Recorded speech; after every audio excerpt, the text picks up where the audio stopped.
नमस्कार दोस्तों, कैसे हैं आप। स्वागत है आपका एक बार फिर भगवत गीता क्लास में।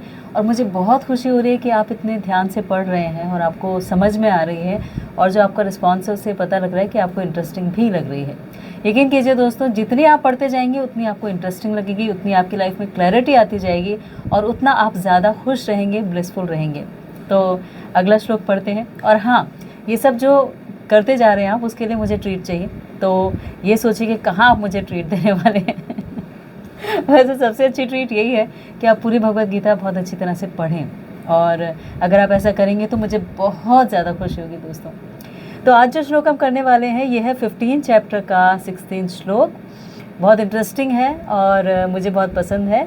ये श्लोक है, द्वाविमो पुरुषो लोके क्षरा च अक्षरा एव च क्षर सर्वाणि भूतानि कूटस्थ अक्षर उच्यते। और उसका मीनिंग है, there are two classes of beings, the fallible and the infallible. In the material world every living entity is fallible, and in the spiritual world every living entity is called infallible। तो इसमें जो बताया गया है वो है कि जीव दो प्रकार के होते हैं, च्युत और अच्युत। भौतिक जगत में प्रत्येक जीव च्युत यानी क्षर होता है, और आध्यात्मिक जगत में प्रत्येक जीव अच्युत या अक्षर कहलाता है। तो जैसे कि पहले बताया जा चुका है कि भगवान ने अपने व्यासदेव अवतार में ब्रह्मसूत्र का संकलन किया, और यहाँ पर जो वेदांत सूत्र की विषय वस्तु है उसका सार संक्षेप दिया। उन्होंने कहा कि जीव जिनकी संख्या अनंत है वो दो तरह के हैं, च्युत यानी क्षर और अच्युत यानी अक्षर। और भगवान के सनातन प्रतिकरण अंश है यानी विभिन्न अंश हैं, और जब उनका संसर्ग भौतिक जगत से होता है तो वे जीव भूत कहलाते हैं। तो ये इसमें बताया गया है, पूरा पापट आप पढ़ सकते हैं इसका। और इसमें बहुत अच्छी स्टोरी है जो मुझे बहुत अच्छी लगती है, मैं आपको सुनाती हूँ। लेकिन पहले मंगलाचरण करते हैं। ओम अज्ञानं तिमिरन्धस्य ज्ञानाञ्जनशलाकया चक्षुरुन्मिलितं येन तस्मै श्रीगुरुवे नमः। श्रीचैतन्यमनोभीष्टं स्थापितं येन भूतले स्वयं रूप कदा मह्यं ददाति स्वपदान्तिकम्। वन्देऽहं श्रीगुरो श्रीयुतपदकमलं श्रीगुरून् वैष्णवांचं श्रीरूपं साग्रजातं सहगण रघुनाथान्वितं तं सजीवं साद्वैतं सावधूतं परिजनसहितं कृष्णचैतन्यदेवं श्रीराधाकृष्णपादान् सहगण ललिता श्रीविशाखान्विताश्च। नमो विष्णुपदाय पुष्पष्ठाय पुत्रश्मतिकृतिदासेविकारिते नामिने। नमो विष्णुपदाय पुष्पष्ठाय पुत्रश्मति भक्तिवेदान्त स्वामी नामिने। नमस्ते सरस्वती देवी गौरवाणी प्रचारिणे निर्विशेष शून्यवादी पाश्चात्यदेशतारिणे मुखं करोति वाचालं पंगं लंघयते गिरिं यत्कृपातं अहं वन्दे श्रीगुरुं दीनतारिणम्। तो ये जो मंगलाचरण है ये सबसे इम्पॉर्टेंट है करना, और आपको ये याद करना है। और जब भगवद गीता शुरू होती है, अगर आपने Bhagavad Gita as it is ली हुई है, भगवद गीता यथारूप, तो उसमें शुरू में भूमिका है और वहीं पर मंगलाचरण दिया हुआ है, तो वहाँ से आप इसे याद कर सकते हैं। तो ये जो श्लोक हम पढ़ रहे हैं आज 15.16, ये बहुत इंटरेस्टिंग है। ये बताता है कि हम दो तरह से डिवाइडेड हैं, यानी जो जीवात्मा है यानी हम हैं वो दो तरह से होते हैं। एक होता है फैलेबल, एक होता है इनफैलेबल, यानी एक होता है क्षर और एक होता है अक्षर। और जो भौतिक जगत में है वो सारे के सारे क्षर हैं, यानी उनका क्षय होता जाएगा, धीरे धीरे वो ख़त्म होते जाएंगे।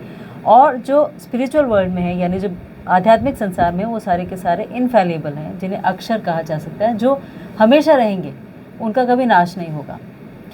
अब ये बहुत इंटरेस्टिंग है क्योंकि भौतिक जगत में रहते हुए भी कई लोगों को हम ऐसा देखते हैं कि वो हमेशा खुश रहते हैं, प्रसन्न रहते हैं और हमेशा भगवान से कनेक्टेड रहते हैं। तो ये जो परिस्थिति है जिसकी हम बात कर रहे हैं कि दो तरह के जीव हैं, एक क्षर और एक अक्षर, यानी जो एक ख़त्म हो जाएंगे और एक जो हमेशा रहेंगे, तो उनमें से हम अगर भौतिक जगत में रहते हैं तो भी हम वैसे ही रह सकते हैं जैसे हम स्पिरिचुअल वर्ल्ड में रहें। एक इंटरेस्टिंग स्टोरी आपको सुनाती हूँ। स्टोरी है, एक ऋषि थे और वो अपने शिष्य के साथ कहीं जा रहे थे। तो रास्ते में जैसे वो तो चल ही रहे थे, तो रास्ते में अलग अलग जगह आ रही थी और उन्हें एक जगह पर एक राजकुमार मिला। तो उस राज्य की सीमा में जब वो पहुँचे, राजकुमार मिला, तो फिर राजकुमार ने उनसे आशीर्वाद मांगा। तो उन्होंने आशीर्वाद दिया कि तुम जियो, कभी भी ना मरो। तो ये कह के और वो आगे चले गए। फिर आगे जाके एक कसाई मिला, और वो जो कसाई था उसने भी उन्हें प्रणाम किया।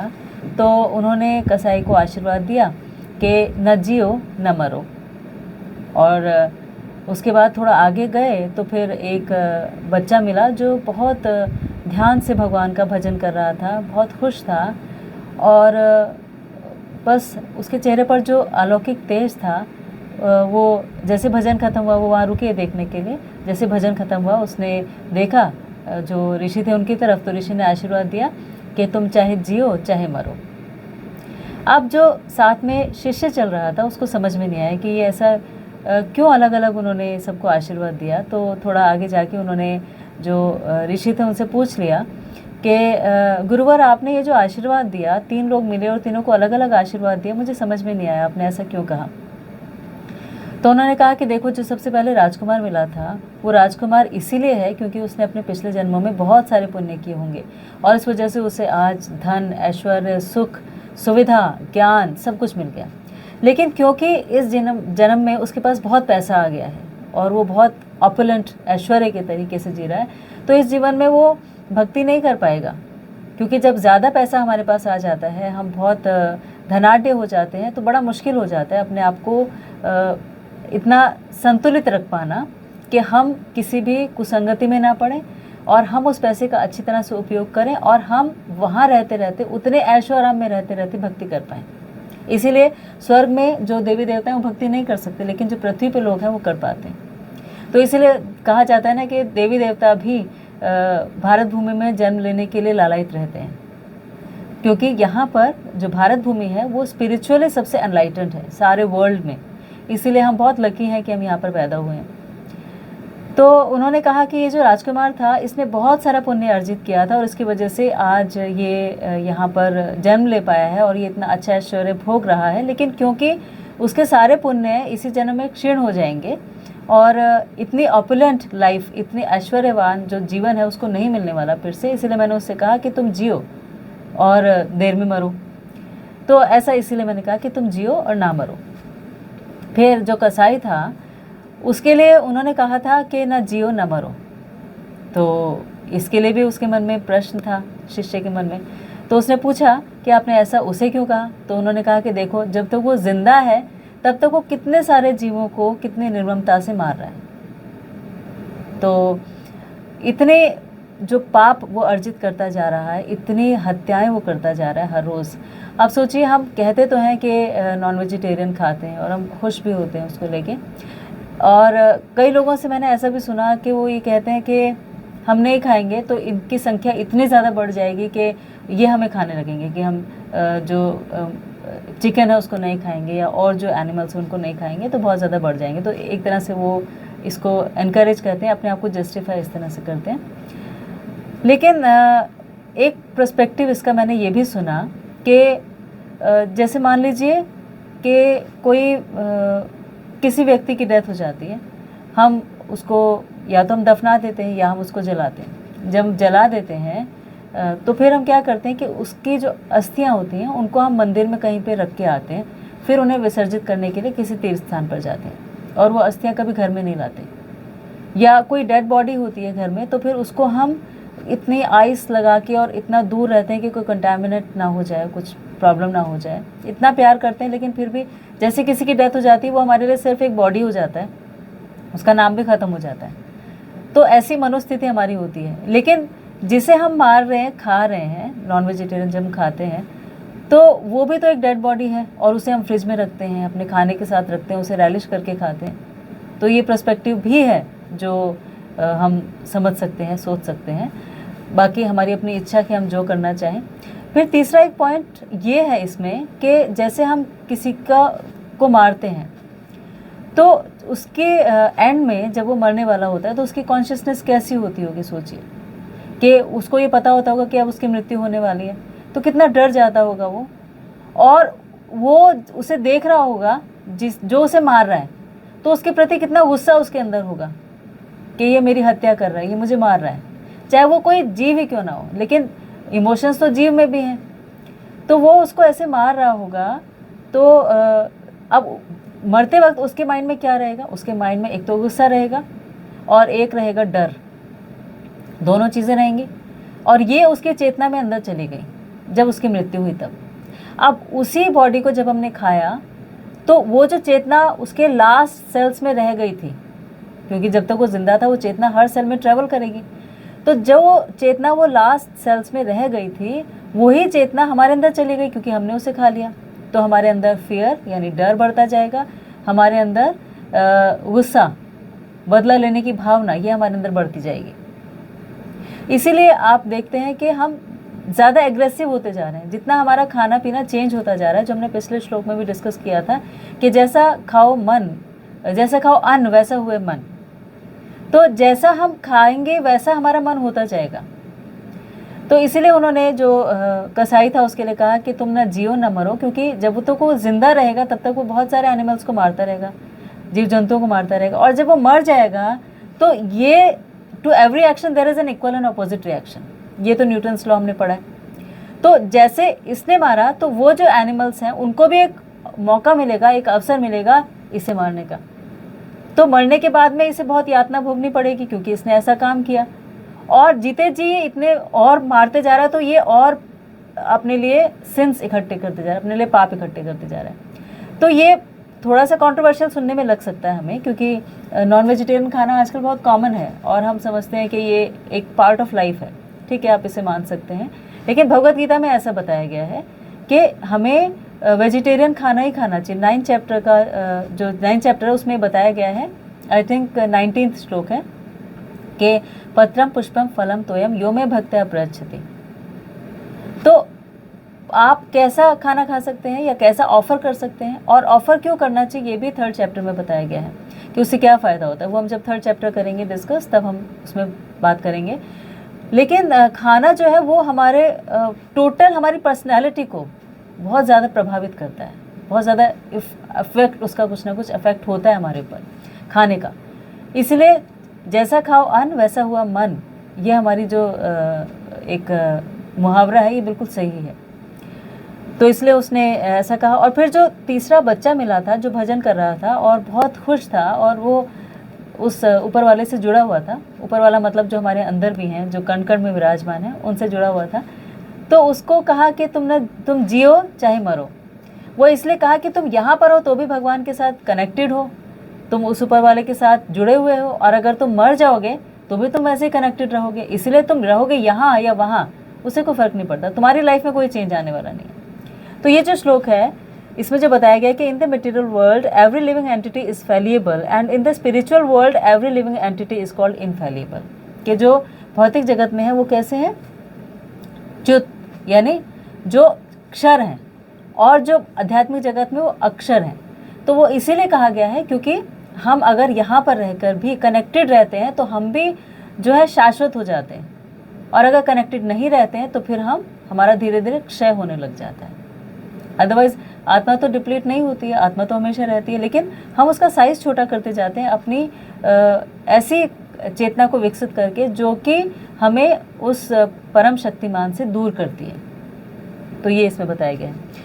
तो इसमें आगे लिखा है, as already explain the Lord in his incarnation as Vyasadeva compiled the Vedanta Sutra. तो भगवान ने व्यासदेव जो उनका अवतार था, व्यासदेव का यानी लिटरेरी इनकारनेशन उसको बोलते हैं, जिसमें उन्होंने सारा लिखा था, उसमें उन्होंने वेदांत सूत्र लिखा। और वहाँ पर भगवान ये बताते हैं वेदांत सूत्र की समरी देते हुए कि हम जो हैं, हम जितनी भी जीवात्माएं हैं भगवान की पार्ट एंड पार्सल है, ये हमने पहले श्लोक में देखा था। और ये कहा है कि उन्हें 2 कैटेगरीज में डिवाइड कर सकते हैं, एक है फैलिबल, एक है इनफैलिबल। तो लिविंग एंटिटी यानी जो जीवात्मा है वो कभी भी भगवान से अलग नहीं हो सकती, पर जब वो अलग होके यहाँ पर आती है यानी उनसे पृथक होके आती है तो जीवभूत कहलाती है, जिसे हम कहते हैं जीवात्माएं, जो हम सब हैं। और उसके बाद में जब वो यहाँ से शरीर छोड़कर और वापस भगवान के धाम चली जाती है तो फिर वो अच्युत हो जाती है, रहती तब भी अलग है। यानी कभी ऐसा नहीं होता कि हम भगवान में जाके मर्ज हो जाएं, मिल जाएं, मिलते कभी भी नहीं है, हम अलग ही रहेंगे हमेशा, ऐसा भगवत गीता में बताया गया है। लेकिन एक ऐसी सिमिलर दी है इसमें कि जैसे एक हरा पेड़ है, हरे पेड़ पर एक हरा तोता जाकर बैठ जाए तो दूर से ऐसा लगेगा कि वो जो हरा तोता है वो उस पेड़ में समा गया, लेकिन वो पेड़ अलग है और उस तोते की आइडेंटिटी अलग है। तो इसी तरह से हर जीवात्मा, जितनी भी जीवात्माएं हम हैं, सब अलग रहती हैं भगवान से, पृथक भिन्न प्रकृति हैं, लेकिन फिर भी भगवान से जुड़ी हुई हैं। ठीक है, तो जीवभूत है।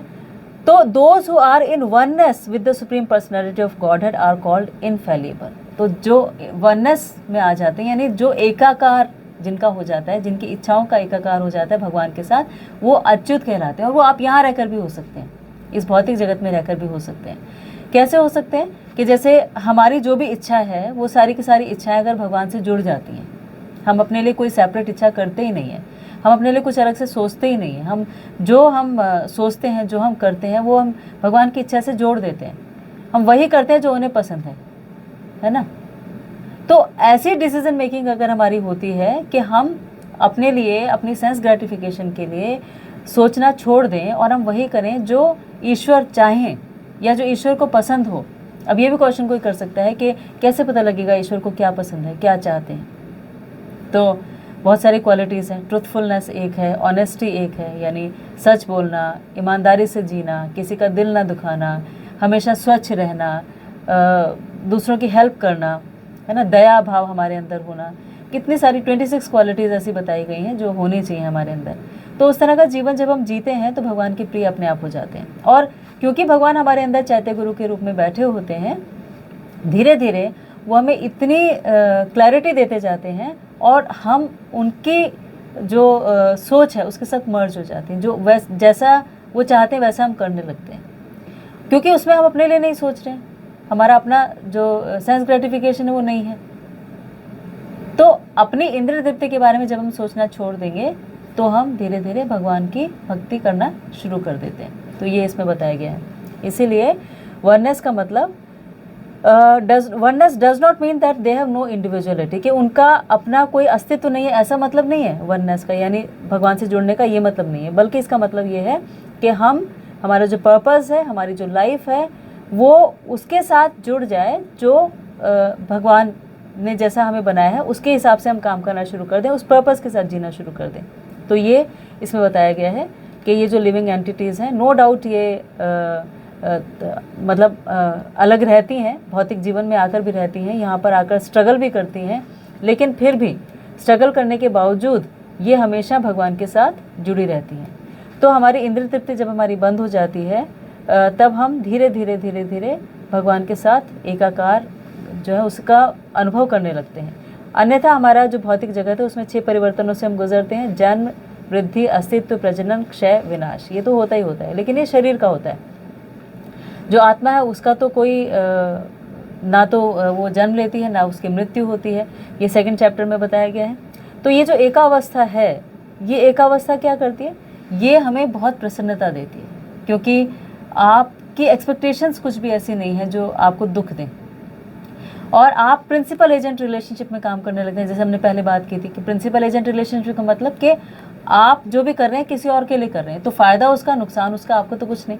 और ये हमारा एटीट्यूड होना चाहिए कि रात को जब हम सोएं, लेटें, तो हमें यही कहना चाहिए कि भगवान जो मैंने आज किया, जैसा किया, तेरी इच्छा थी मैंने किया, मैंने वापस तुझे अर्पित कर दिया। और ऐसा कह के हम सो जाएं तो उसके जो कर्म बंधन होते हैं उससे हम मुक्त हो सकते हैं। तो ये श्लोक में बताया गया है। डिटेल्स और है, लेकिन हम ज़्यादा थोड़ा सा क्रिस्प बात करें तो ज़्यादा अच्छा है, ताकि आप देखें। इतनी लंबी वीडियोस हम देखते नहीं हैं जनरली। कभी और आपकी क्वेरीज होंगी, कोई क्लैरिफिकेशन होगा तो फिर हम उसमें और बात करेंगे। तो फिलहाल ये श्लोक ज़रूर पढ़िएगा। 16 श्लोक है 15 चैप्टर का। और आपने इस वीडियो को देखा, इसके लिए आपका बहुत बहुत थैंक यू, धन्यवाद, शुक्रिया। प्लीज़ अपना बहुत ख्याल रखिएगा। अभी हम 15 चैप्टर कंटिन्यू करेंगे नेक्स्ट क्लास में। Thank you.